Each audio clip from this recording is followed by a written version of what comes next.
ऊपर में यह कहूँ चाहूँ कि सरकार नियमित सख्ताई करण से और जिस जय दुर्गम ज़्यादा जदू साल करण से उन उदू साल जरूर करण से के लेकिन सरकार उनको सुविधा दूँ, डॉक्टरों को सुविधा दूँ और पढ़ाई में सुविधा दी कि तुम दुर्गम में काम कर ला कभी और यहाँ बाद में यश करनी डॉक्टर वो सुविधा लिभे ये बात वो डबल भर दे और 7 लाख रुपये भर दे 8 लाख रुपये भर दे और तू आपको सुगम में आ जानी यश नहीं हो चाहे और सरकार ने ध्यान देकर दुर्गम जागो जाओ वहाँ जो हमारा नानतीन सिंह उनको कारपेंटरी काम सिखो चाहे बैंड काम के लिए नान काम वो कर। मित्रों, आज काशीपुर में हम वरिष्ठ समाज सेवी और काशीपुर का जाना माना नाम है सुरेंद्र कुमार सिंह जीना साहब का रेस्टोरेंट का कारोबार है और इसके अलावा आप पर्वतीय परिषद के अध्यक्ष भी हैं और लगातार पर्वतीय समस्याओं को आप उठाते रहते हैं, उनके समाधान का प्रयास करते हैं। तो सबसे पहले तो मैं आपका स्वागत करता हूँ। नमस्कार, धन्यवाद आपका। तो इन्हीं के साथ हमारे साथ हैं जो पूर्व प्रधानाचार्य हैं जगमोहन सिंह कंडारी। मैं जनता इंटर कॉलेज किनगोड़ी खाल में था, मैं सीनियर लेक्चरर था। उस 3 साल मैंने जो है प्रधानाचार्य के पद पर भी रहा और 2013 में मैं रिटायर हो गया, सेवानिवृत्त हो गया पद से। इन्हीं के बराबर में बैठे हुए हैं हमारे बड़े भाई विनोद भगत जी जो शब्ददूत पोर्टल चलाते हैं। तो मित्रों, आज हम बात कर रहे हैं, फिर वही विषय है, वही मुद्दा है, पलायन। तो सब आपसे जानना चाहते हैं कि पलायन का मतलब क्या समझते हैं आप, या पलायन से किसी को समझाना है तो पलायन से कैसे आप बात कर पाएंगे, पलायन पर क्या कह पाएंगे? पलायन पे अगर हम बात करते हैं, हमारी जो आज पहाड़ों की जो जनसंख्या दिन पर दिन घटती जा रही है, जो बच्चे पढ़ लिख के पहाड़ों को छोड़ के प्लेन्स की तरफ जा रहे हैं नौकरी के लिए, वो भी एक बहुत बड़ा मुद्दा है। इसी को हम पलायन कहते हैं क्योंकि धीरे धीरे हम अपनी जड़ से दूर होते जा रहे हैं जी, और और हमारा जो संस्कृति है उससे दूर होते जा रही है। ये भी पलायन का ही कारण है। और दूसरी बात यह है जो बच्चे पढ़ लिख के पहाड़ों में रह रहे हैं उनको रोजगार की बहुत बड़ी समस्या है और उस समस्या को कैसे दूर करें जिससे कि पलायन रोका जा सके। आज के समय में नौकरी और स्वास्थ्य 2 विषय ऐसे हैं जो पलायन का मुख्य कारण है। प्रधानाचार्य जी, आपसे जानना चाहेंगे कि उत्तराखंड सरकार की किसी ऐसी योजना के बारे में आप जानते हैं जो पलायन को रोकती हो, पहाड़ से पलायन को रोकती हो? उत्तराखंड सरकार ने पलायन को रोकने के लिए कोई समिति या कोई नियुक्ति की है, कोई संस्था नियुक्ति की है उन्होंने? नहीं, पलायन आयोग बनाया है। हाँ, कुछ पलायन उत्तराखंड से पलायन आयोग बनाया, लेकिन कोई कामयाबी नहीं हुई। कर तो रहे वो भी अपने स्तर से काम, लेकिन जमीनी हकीकत पलायन की कुछ और ही है।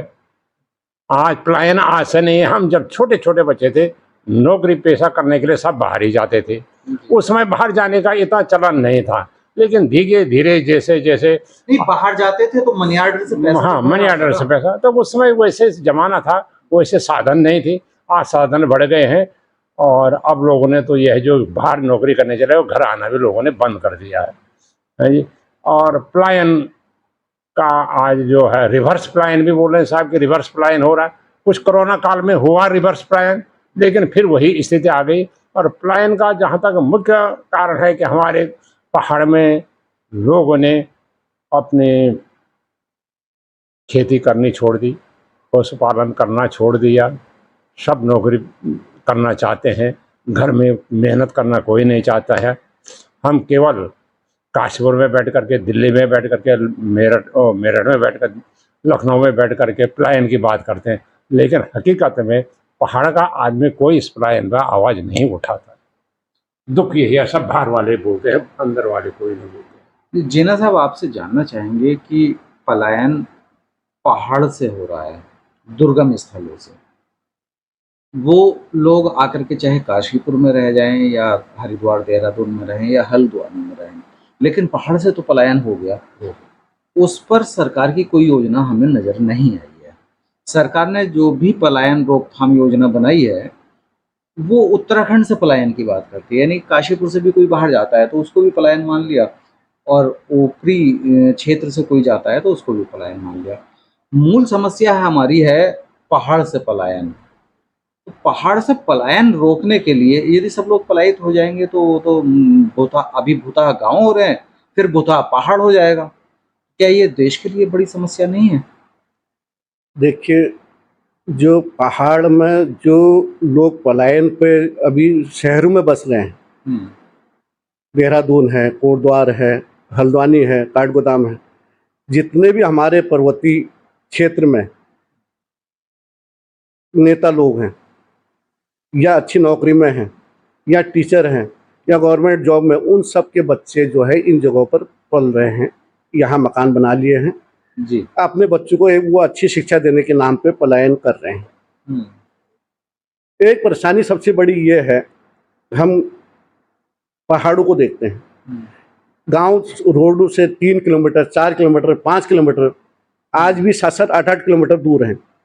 हम्म, अगर एक गैस का सिलेंडर अगर हमें अपने घर ले जाना होता है तो हम 4 घंटे लगते हैं। जी। तो आप सोचिए आप कैसे ले जाएंगे। इसके बारे में सरकार ने सोचना चाहिए। पलायन तो होगा ही, क्योंकि अब वो 4 घंटे में वो बच्चा स्कूल जाता है, 2-2 घंटे लगते हैं स्कूल जाने में, 3-3 घंटे लगते हैं आज भी बच्चों को स्कूल जाने में। जो रोड के किनारे लोग रहते हैं उन्हें परेशानी कम है, लेकिन जो लोग गाँव में रहते हैं उन्हें पलायन मजबूरी बन गई है उनकी, क्योंकि उन्हें सुविधाएं नहीं मिल पा रही। स्वास्थ्य इसलिए देख लीजिए आप, अगर रोड में लाने तक, रोड से तो हमें जीप मिल जाती है, हल्द्वानी लाने के लिए रामनगर या देहरादून कहीं भी हम ले जाते हैं, लेकिन रोड तक लाने के लिए हमें 3 घंटे लगते हैं और गांव में आदमी नहीं है, कैसे लेके आएंगे रोड तक? सोचने का विषय है, इस पर सरकार को सोचना चाहिए। प्रधानाचार्य जी, आपसे एक बात जानना चाहूंगा मैं,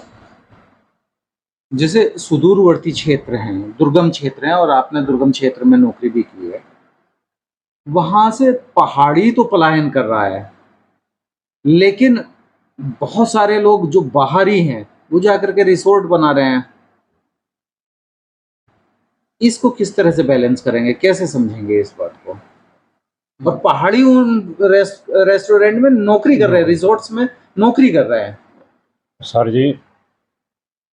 ये जो आपने बहुत अच्छा मुद्दा उठाया है कि हम पहाड़ के निवासी होते हुए हम पहाड़ से तो पलायन करके बाहर बस रहे हैं, लेकिन बाहर के आदमी हमारे पहाड़ में आकर के बस रहे हैं। वो कहीं मकान बना रहे हैं, कहीं रिसोर्ट बना रहे हैं, कहीं न कहीं कोई जगह ले रही है, काफ़ी लोग उन्हें बस गए। लेकिन ये समस्या 10-15 साल पहले नहीं थी, ये अभी अभी ज़्यादा समस्या हो गई कि लोग बाहर से आकर के पहाड़ों में बसने लगे। उसका कारण ये मुख्य लोग है, कारण ये है कि लोगों ने खेती बाड़ी छोड़ दी, लोगों गांव में कोई है नहीं। जैसा अभी आपने पहले बताया था कि भूतिया गांव हो गए हैं, लोग खाली के खाली हो गए हैं गांव। अब लोग उन गांवों को बसाने के लिए कहिए या पैसों की कमी के कारण कहिए अपनी ज़मीन बेच रहे हैं और बाहर वालों को बसा रहे हैं। जैसे कि यहाँ शहरों में भी यही है, सरदार लोग जो है हम पहाड़ियों को यहाँ बसा रहे हैं और अपने आप कनाडा चले जा रहे हैं। वही हिसाब हमारे यहाँ पहाड़ में भी है, हम भी पहाड़ से तो भाग रहे हैं और बाहर वालों को छोड़ जा रहे हैं अपने यहाँ, ताकि हमें कुछ अपने पैसों के लालच में कहो या जो भी आप संबंध समझो, तो उस संबंध में लोग बाहर वालों को आने दे रहे हैं, अपने आप ही स्वयं बाहर जा रहे हैं। ये बड़ी दुर्दशा है हम पहाड़ वालों। तो पहाड़ियों के मन में पहाड़ के प्रति प्रेम जागृत करने का कोई तरीका आपको नजर आता है? इसमें साहब यही है कि सरकार बड़े उद्योग में छोटे छोटे उद्योग खोले, जिसमें 100-150-200 आदमी एक जगह पर काम कर सकें, हैं जी, छोटे समूह में काम कर सकें। जैसे हमारे यहाँ किन्नौर खाल के नज़दीक सौंप खाल है, एक जगह पर डाबर ने एक अच्छा उद्योग खोल रखा है, वहाँ पर 150-200 आदमी लड़के काम करते हैं। इसी प्रकार से सरकार भी जगह जगह छोटे उद्योग खोले, छोटे छोटे लघु उद्योग मैंने स्थापना करे। हमारे पहाड़ी जो उद्योग हैं, मैंने चाहे रिंगाल बुनना हो, मैंने कोई भी चीज़ हो, रिंगाल बनाना, टोकरी बनाना, है नहीं, कोई भी, इन कामों को सामूहिक करा करके कुछ हद तक पलायन रोक सकते हैं। लेकिन जब तक पहाड़ में स्वास्थ्य की सुविधा नहीं होगी और शिक्षा का अभाव रहेगा तब तक ये पलायन रुकना मुश्किल है। जीना साहब, चलिए, पहाड़ से पलायन की एक बात समझ में आ गई कि सुख सुविधाओं के लिए और विकास के लिए अपने बच्चों को पढ़ाने के लिए लोग बाहर जा रहे हैं। तो कहीं ऐसा नहीं लगता कभी-कभी कि हम पहाड़ से निकलने के बाद अपनी संस्कृति को और अपनी भाषा को भी भूलते जा रहे हैं? आपका कहना बिल्कुल सही है। आज हम यहाँ बस गए, काशीपुर में बस गए। जी। हमारे बच्चे जो है वो काशीपुर के ही निवासी बन चुके हैं। इन्हें पर्वतीय रीति रिवाज संस्कार अब इनको पता नहीं है, क्योंकि हम समझा नहीं पाते। दिन भर ये स्कूल में रहते हैं तो स्कूल के हिसाब से ये सोचते हैं। दूसरी बात ये है, जब पर्वतीय लोग आपस में कोई सांस्कृतिक प्रोग्राम नहीं करते हैं, ज़्यादा उठना बैठना नहीं रहता लोगों का ऐसा कि जिससे कि हम उस अपनी भाषा में बात करें, अपनी भाषा के बारे में समझाएं। केवल हमारा एक ध्येय बन चुका है कि अपने बच्चों को एक अच्छी शिक्षा देना और हाई शिक्षा देना और उसको एक अच्छी नौकरी देना। बस संस्कृति से हम कट चुके हैं। हमारी ध्येय केवल एक बन चुका है कि अच्छी शिक्षा। अब अच्छी शिक्षा हमें बड़े स्कूलों में मिलती है, वहाँ पर्वतीय संस्कार या पर्वतीय कल्चर के बारे में तो बात होती नहीं है जी। फिर भी जितना मैं ये देखता हूँ, मैं ये काशीपुर में देखता हूँ, जितने स्कूलों में प्रोग्राम होते हैं, हमारे पर्वतीय कल्चर के प्रोग्राम होते हैं, अच्छा लगता है। लेकिन पहाड़ों में आज बच्चे हिंदी में बात करते हैं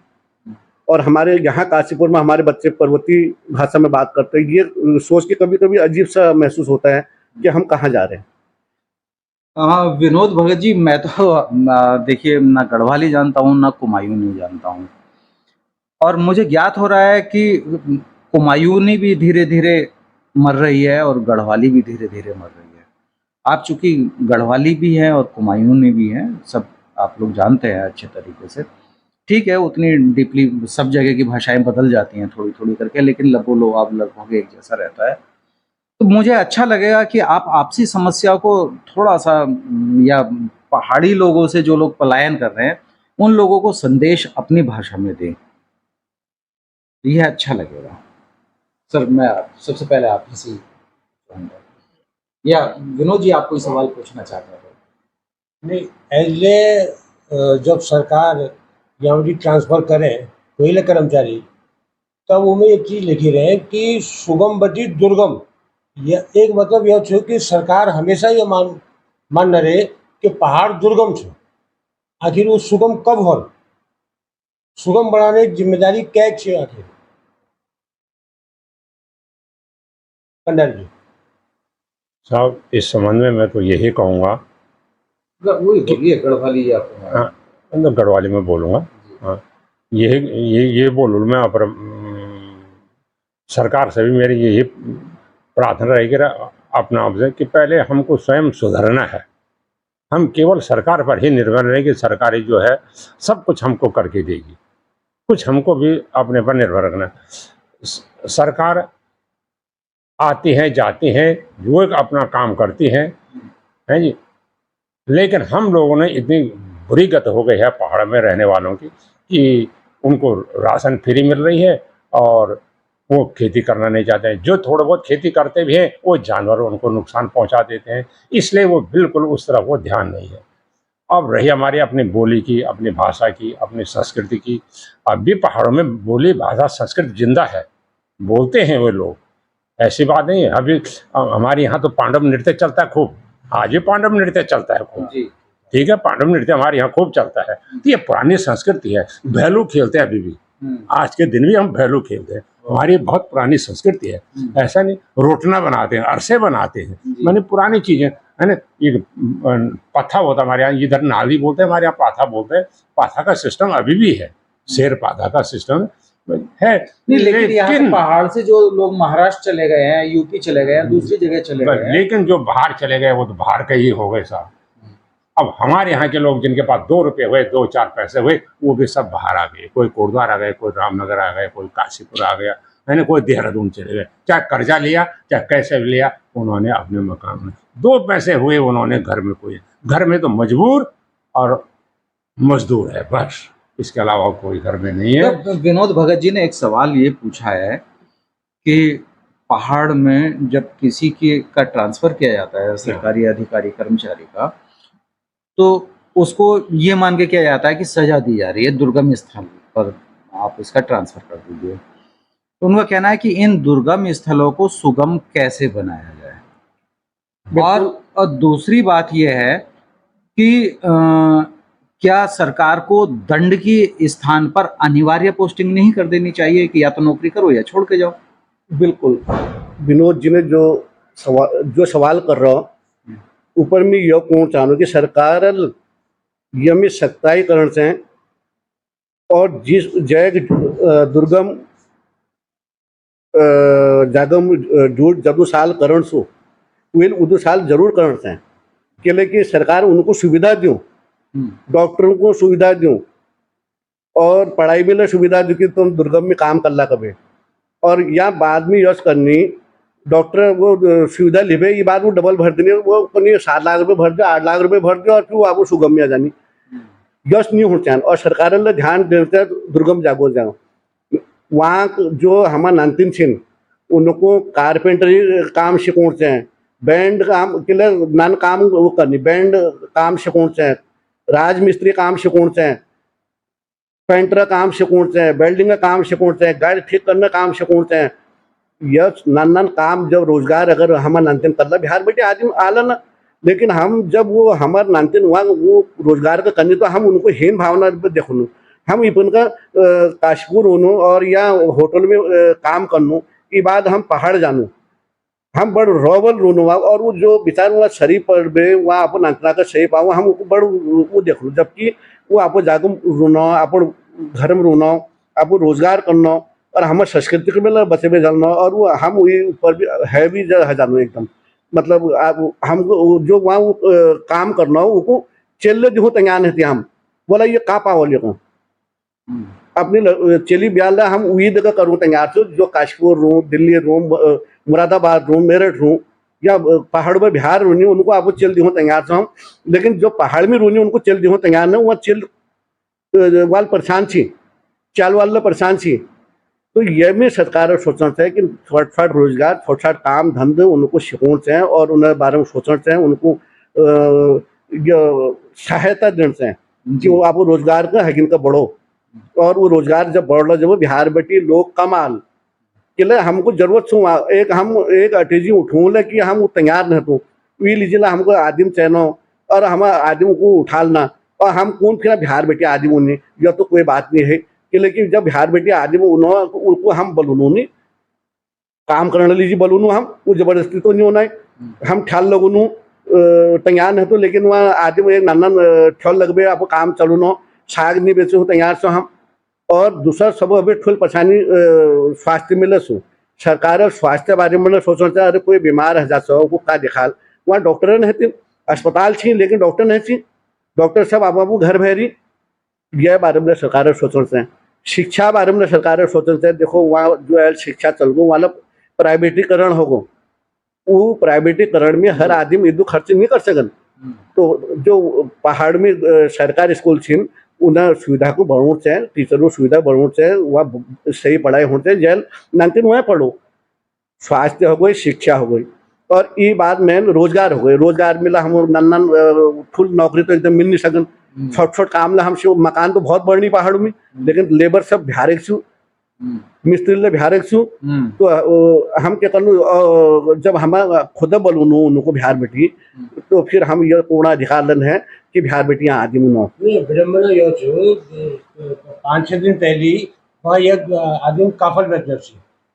वो आदमी से पूछा कि करो छा बाबूजी मैं बिहार का हूँ जब बिहार का आदमी यहाँ अगर काफल बेच सको और काफल का पैद हूँ पहाड़ में पैद हूँ बिहार का आदमी काफल बेच देना यहाँ का आदमी के लिए नहीं बेच सकन काफल के यह एक समस्या है ना यह तो बहुत बड़ी बात है। देखो बिहार आदमी अभी वहाँ नाना रोजगार करनी मेन एल यह देखो हमार वो आलू खेती और ये प्याजक और लहसुन और धनिया खेत एल बहुत बढ़िया है सोमेश्वर में रोनी सुन वो खेत बटी लहसुन सब प्लान से बटी जब भी खरीद लेनी आल खरीद लेनी प्लान से जब फिर यहाँ पे वो सगर रेट में बेचनी यमी सरकार वहाँ के लोगों को यह रोजगार पकड़ना चाहिए और नाना रोजगार कोई नान जो देखो नान के हूँ हम क्या कर लीजिए गलत करूँ चोरी करूँ चकारी करूँ फ्रॉड करूँ वो ना गलत चीज़ है लेकिन रोजगार कल कोई ल करूँ एक नए काम ल करूँ हम तैयार नहीं तो कुछ चल दी हूँ तैयार नहीं तो कसी हम कपड़े सिलाई के काम करूँ तैयार नहीं तो हम तो कसी हम पहाड़ सुधार है जब ये नन्ना रोजगार हमारा है का बढ़ल और हमारा सुविधा है रोडों सुविधा है बिजली सुविधा है स्वास्थ्य सुविधा है और शिक्षा सुविधा है तो आदमी रुकल हुआ और मैं यो कोनो मेरे यो उम्मीद छू सरकार हूँ या मैं निवेदन कर लूँ कि हम कम से कम 10 साल अंदर में दो सुविधा है चाहिए कि हम लोगों को पहाड़ों जाऊँ दिल करने पर हमको आल के मिलना ना हो हम वहाँ यहाँ बेटी वहाँ जानूँ तो अपन एक काम करूँ हम तैयार होना एक आदमी से अब वो आदमी को हम दगड़े ले जानूँ यहाँ पे तो फिर हम कोनो पलायन न होना और बिहार में न होनी ये दुई बातों पर हम बात नहीं कर सकें पलायन आपो जागम छू और बिहार में उड़ बात आपो जागम छू जब पलायन रुक जालो जब बिहार में आदमी उड़ना बंद हो जाए और पलायन कैसे रुकल छोटा छोटा रोजगार देवे शिक्षा देवे और स्वास्थ्य देवे और खेती जो हम करनू जो हमारे ये सुअर और बानरों जीना साहब पलायन रोकने का मतलब ये नहीं है कि बाहरी आदमी को आने से रोक दिया हाँ। क्योंकि हिंदुस्तान है वो सब लोग सब जगह जाएंगे बिल्कुल। आएंगे लेकिन सबकी एक सिस्टम होता है एक अनुशासन होता है व्यवस्थाएं होती है जब पहाड़ में जाते हैं तो पहाड़ का अपना अनुशासन है लोअर जोन है वो बहुत सारा तोड़ फोड़ होती है बहुत सारी चीजें हो जाती हैं तो खराब होता है प्राकृतिक असंतुलन तो नहीं होना चाहिए बाहरी व्यक्तियों के आने से बाहरी व्यक्तियों को आना चाहिए बाहरी व्यक्ति आएंगे तब अर्थव्यवस्था भी सुधरेगी नहीं तो मैं बिहारा आदमी उड़ा विरोध नहीं करना है उनको बोलूँ तो हमें लोग नहीं जब जी। हम जो काम मैं करनू ना फिर वहाँ दूसरा आदमी आला ना सही बात है अब मैं काम करूंगा नहीं करना ना दूसरा है दूसरा तो कर ले वीर आपण अंतिम तो पाहुणं छीन बिल्कुल मी वहाँ बेटी मैं झोल पकड़ा मैं काशपुर रहूँ लेकिन अब काशपुर वाला झोल पकड़ा हूँ वहाँ रहो अब हमें सोच में अंतर सुनी मैं वो काम करबे ना जानू भाई हम वहाँ नाना काम कर सकूँ हम मुर्गी पालन न कर सकूँ वहाँ बकरी पालन न कर सकूँ हम हाँ दूध में कोई औसत नहीं होने दूध सस्ता जान लेकिन बकर और मुर्गी काम में कोई बेनिफिट नहीं इसकी खरीदारी के लिए सरकार को कुछ व्यवस्था करनी चाहिए बिल्कुल करण से सरकार है उनको सुविधा देना चाहिए देखो यश सरकार मेन बैंक में डबल हियल है वो 12% उम्मीद ब्याज पड़ जानो अब वो जो मैं मार्जिन से वो खत्म हो जाना एक साल में कारोबार खत्म हो भाग जानो दिली हूँ अगर सरकार उम्मीद मेरे को सब्सिडी दे ली और भलके मैं काम को करना मेरे को परेशानी है जब मैं हेल्प कर ली जब मैं क्यों दिल्ली नहीं जो यह चीज़ें होनी चाहिए सरकार का ये में हकीन होना चाहिए और यह नाना रोजगार और शिक्षा पर काम करना चाहिए इसमें एक चीज और है हम पर्यटन के नाम पर बाहर से लोगों को आमंत्रित तो कर रहे हैं कि आइए देखिए लेकिन इंफ्रास्ट्रक्चर हमने जो है अब उदाहरण के लिए